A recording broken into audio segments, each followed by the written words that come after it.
Beberapa tahun yang lalu ada sebuah kejadian yang aneh di sebuah rumah sakit yang ada di Afrika Selatan. Kejadian ini bukan cuma aneh, tapi juga mengerikan. Kenapa? Karena harus dibayar dengan nyawa, teman-teman. Kalian bayangin ya, kalau kalian itu masuk ke rumah sakit, itu kan biar jadi sembuh ya. Tapi lain halnya kalau kalian ke rumah sakit yang satu ini. Pada bulan Oktober 2017, ada seorang bapak yang berusia 61 tahun bernama TTTK Kotsi. Dia ini dibawa ke sebuah rumah sakit di daerah Stellenbosch di Afrika Selatan. Jadi si bapak ini tuh dibawa ke rumah sakit karena udah beberapa bulan belakangan dia itu selalu mengalami sakit perut yang gak sembuh-sembuh, teman-teman. Makanya di hari itu dia dibawa ke rumah sakit buat diperiksa dan kemungkinan buat dioperasi. Jadi waktu itu ketika dia sampai di rumah sakit, si bapak ini check in, lalu diperiksa sama dokter, lalu dia ini dipindahkan ke ruang operasi untuk menjalani operasi. Nah, setelah selesai dioperasi, bapak ini lalu dipindahkan lagi ke sebuah ruang rawat inap. Dan rencananya dia ini bakalan dirawat inap selama beberapa hari ke depan sampai dia ini benar-benar pulih dan bisa beraktivitas kembali. Jadi ya pada hari itu si bapak ini cuma duduk-duduk dan tidur-tiduran nonton TV doang di kamarnya. Karena operasinya itu cukup besar ya, jadi dia itu mau gerak aja susah karena perutnya itu habis dibelek ya teman-teman. Dan hari itu juga keluarganya sempat mengunjungi bapak ini sebenarnya, tapi nggak lama. Jadi setelah itu mereka semua pulang. Jadi waktu itu nggak ada sama sekali anggota keluarganya yang nginep sama si bapak ini di rumah sakit. Dan pada malam hari setelah operasi tersebut, meskipun si bapak ini masih belum bisa banyak gerak ya, tapi kondisi dia waktu itu sama sekali nggak ada keluhan yang aneh-aneh. Jadi dapat disimpulkan bahwa operasinya itu sukses, nggak ada komplikasi dan lain-lain, pokoknya tinggal nunggu pulih aja. Akhirnya ya udah tuh, malam itu tidurlah si bapak ini. Nah ketika itu pagi-pagi subuh jam 5 pagi, ada seorang suster yang masuk ke kamar bapak ini untuk ngecek kondisinya si bapak ini, kayak cek-cek rutin gitu ya. Nah ternyata si bapak ini juga udah melek tuh, udah gak tidur lagi. Dan waktu itu susternya nanya-nanya dah tuh, "Bapak kondisinya gimana pak? Ada keluhan gak?" Kayak gitu-gitulah ya. Dan waktu itu kondisi bapak ini normal, meskipun cuma bisa tidur-tiduran doang, tapi ya gak ada yang aneh sama sekali teman-teman. Nah setelah selesai dicek, si suster ini lalu bilang, "Pak, sprei ranjangnya saya ganti aja ya," gitu. Akhirnya si suster ini keluar dari kamar itu tuh, dia ngambil sprei baru di sebuah gerobak kecil gitu ya yang ada di depan kamar tersebut. Jadi tuh gerobak kecilnya itu bener-bener ada di depan pintu kamar, nggak jauh. Dan nggak berapa detik itu suster langsung masuk ke kamar lagi, bawa sprei baru. Tapi lalu si suster ini sempat kaget karena tiba-tiba si bapak ini nggak ada di ranjang. Dia bingung nih si bapak kemana ya?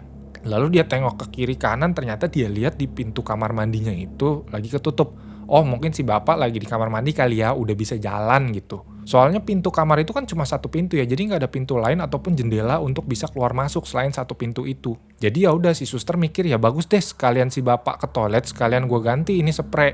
Akhirnya diganti dah tuh spraynya pakai yang baru sama si suster. Nah abis kelar ganti sprei, si suster sempat bingung nih.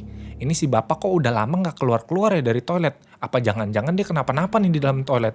Lalu diketok lah itu pintu kamar mandi. Tok tok tok, "Pak, di dalam baik-baik aja pak," kata susternya gitu. Nggak ada jawaban nih teman-teman. Akhirnya dia coba tuh nguping dari pintu. Kagak ada suara juga. Waduh gawat nih, jangan-jangan kenapa-kenapa nih si bapak di dalam. Akhirnya dibukalah itu pintu sama si suster. Pas dibuka tahu nggak apa yang dia lihat teman-teman?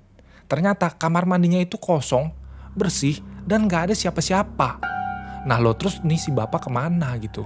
Terus si suster makin bingung nih, dia celingak-celinguk lihat di bawah ranjang nggak ketemu juga karena kamarnya itu ya nggak gede ya, dan nggak mungkin juga si bapak ini keluar karena itu kamar kan kecil dan pintunya juga cuma satu. Jadi kalau si bapak ini keluar pasti papasan sama si suster dan dia pasti denger karena pas dia ngambil sprei baru di depan pintu kamar itu juga cuma berapa detik aja dia keluar dari kamar. Dan lagi si bapak ini kondisi perutnya itu abis dioperasi, jangankan mau lari, mau bangun aja susah. Akhirnya si suster mulai panik, dia keluar dari kamar dan lapor ke atasannya. Dia bilang ada bapak yang hilang. Nah waktu itu pihak rumah sakit mulai bagi-bagi tugas nih ke staff-staffnya buat nyari si bapak ini di lingkungan rumah sakit. Tapi mereka lakukan semua ini dengan diam-diam teman-teman, biar nggak menimbulkan kepanikan katanya gitu. Dan waktu itu kondisinya pihak rumah sakit juga nggak lapor polisi, dan mereka juga nggak lapor bahkan sama si keluarganya bapak ini. Waktu itu ada juga yang bilang bahwa ya rumah sakit ini merasa bahwa itu nggak emergensi banget, makanya mereka nggak lapor polisi gitu. Akhirnya seharian itu dicarilah si bapak ini sama staf-staf rumah sakit. Sampai besokannya kagak ketemu juga teman-teman.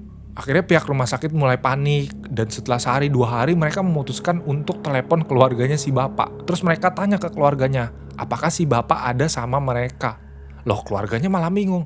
Lah itu si bapak kan masih nginep di rumah sakit, kok kalian malah nanya kita? Gimana sih ini rumah sakit? Terus rumah sakitnya malah bilang gini, jadi gini bu, si bapak ini udah 2 hari ngilang dan kita cari-cari kagak ketemu. Nah kagetlah itu keluarganya si bapak dan mereka juga ikutan panik akhirnya. Dan mereka makin ngamuk lagi karena tahu bahwa pihak rumah sakit ini nggak lapor polisi. Karena ya kalau ada orang udah hilang lebih dari 24 jam itu kan harus lapor polisi ya, budayanya di situ ya. Akhirnya si keluarga dari bapak inilah yang lapor polisi sendiri dan bilang bahwa bapaknya ini udah 2 hari hilang di rumah sakit tersebut gitu. Setelah itu mulailah dilakukan pencarian, pihak kepolisian juga ikut turun tangan tuh sampai saat itu. Mereka nyari-nyarinya itu udah bukan di rumah sakit lagi, sampai ke parkiran, taman, sampai semua ujung rumah sakit dicari semua dah tuh. Tapi kagak ketemu juga teman-teman. Sampai-sampai polisi itu waktu itu memperluas daerah pencarian sampai keluar rumah sakit, sampai ke tetangga-tetangganya rumah sakit. Daerah sekitar semua dicari-cari sampai berhari-hari dan hasilnya tetap tidak ditemukan.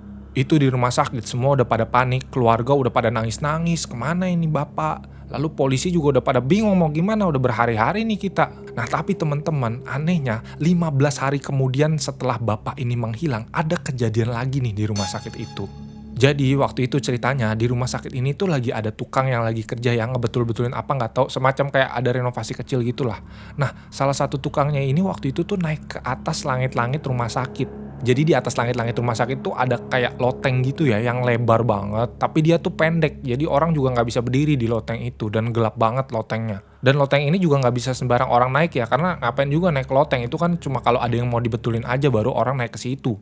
Nah naiklah si salah satu tukang ini ke atas loteng, gelap banget kan tuh, tapi dia bawa senter yang dipasang di helm itu loh. Nah mulailah dia mau ngebetulin apa yang harus dia betulin, dia celingak-celinguk lihat kanan kiri sekitar loteng itu, dan dia kaget banget teman-teman. Karena waktu itu pas dia lagi ngeliat ke pojokan ternyata ada orang yang lagi duduk di sono. Akhirnya dia kaget tuh, dia turun dari loteng itu. Dia lapor ke mandornya bahwa ada orang yang lagi duduk di loteng. Setelah itu mulailah dibawa turunlah itu orang, dan ternyata orang yang ada di loteng itu adalah mayatnya si bapak tadi. Yang hilang dicari-cari gak ketemu-temu, ternyata ada di loteng dan udah meninggal. Rumah sakit juga pada bingung, itu gimana caranya si bapak bisa naik ke loteng. Tukang aja mau naik ke loteng tuh susah, mesti pakai tangga, mesti ada yang nolongin, mesti ada yang buka langit-langitnya dulu. Nah ini si bapak udah abis dioperasi, berdiri aja susah, tiba-tiba bisa teleport ke loteng itu gimana caranya? Kira-kira siapa ini dalangnya? Dan setelah itu akhirnya diotopsi tuh mayatnya si bapak ini, dan hasil otopsinya memang nggak dipublikasikan ya. Tapi pada saat diwawancara keluarganya itu bilang bahwa si bapak ini bukan meninggal karena komplikasi operasi, dan pihak rumah sakit juga bilang bahwa si bapak ini kemungkinan besar sudah dalam keadaan meninggal ketika dia dibawa ke atas loteng.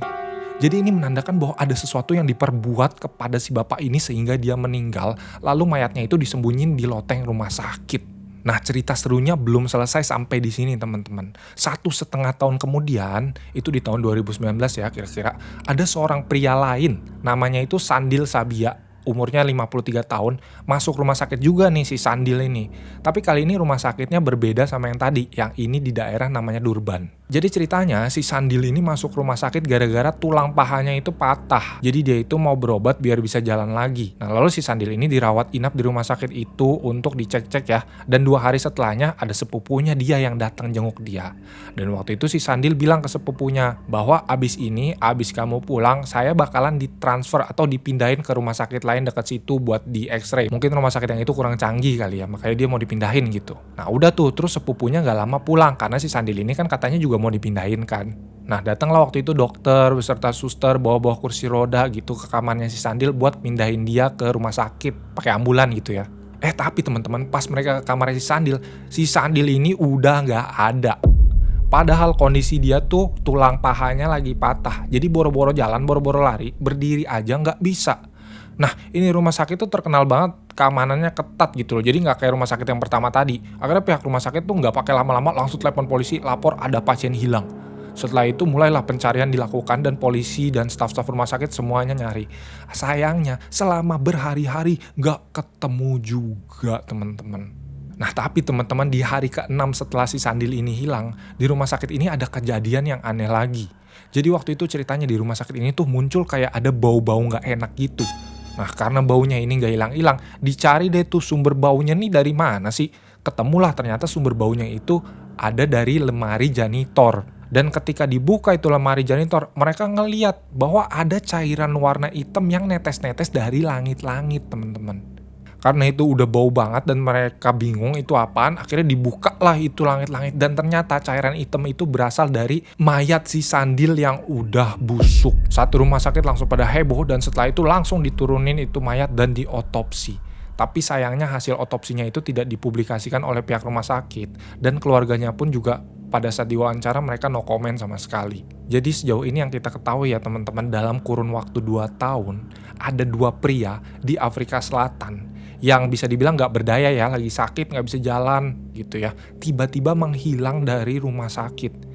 Dan tiba-tiba juga ditemukan di rumah sakit yang sama, tapi dalam keadaan sudah mati. Masa iya sih bisa tiba-tiba ngumpet keluar dari kamar terus naik ke loteng, itu ngapain juga gitu. Ada juga orang berteori bahwa mereka itu dibunuh dan disembunyiin di loteng. Selain itu ada juga yang bilang bahwa ini semua sebenarnya adalah cara rumah sakit untuk menutup-nutupi malpraktek mereka. Nggak tahu ya ini bener apa enggak, dan untuk saat ini masih belum ada jawaban resmi dari pihak yang berwajib. Jadi silakan kalian mengambil kesimpulan sendiri-sendiri. Jadi gimana menurut kalian tentang kejadian aneh di rumah sakit yang ada di Afrika Selatan ini? Tulis pendapat kalian di kolom komentar dan jangan lupa nonton video satu ini yang nggak kalah serunya teman-teman. Terima kasih dan sampai jumpa.